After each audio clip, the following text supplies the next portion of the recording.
All right, guys, go ahead and do a quick video on how I carry my concealed.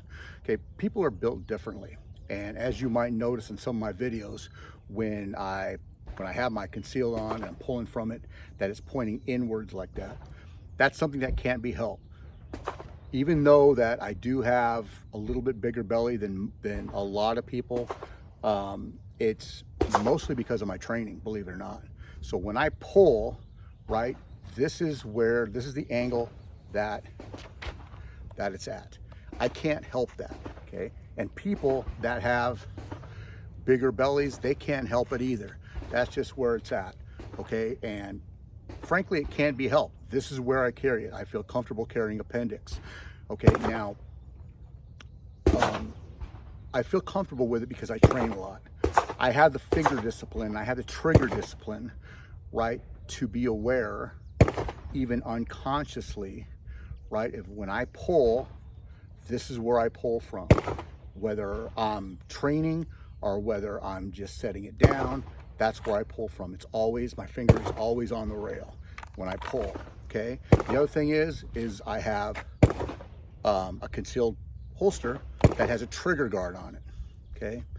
The chances of me shooting myself, or anybody who trains, right, even with that trains half the time that I do, right, you're not going to shoot yourself, okay? Some people just can't know that. I would love to be able to do that, but you know, I've trained bodybuilding, I've trained powerlifting all of my life, right? So I've built, yeah, I know it's an excuse, but I built that mass in my abdominals, right, to where this is just where I carry. If you see what I do is I have a tack belt that I use. It's on me all the time. I don't put it through my belt loop, right? It goes right around my pants. And the reason why I do that is because it sits a little bit flatter and it causes me to print a lot less, if at all, when I go out. Okay, so, you know, so everybody's built differently. So, you know, when you get on there, and I'm not saying that anybody does, I'm just letting you know, right? People are built different, and people carry differently, even though it's in the same position, right?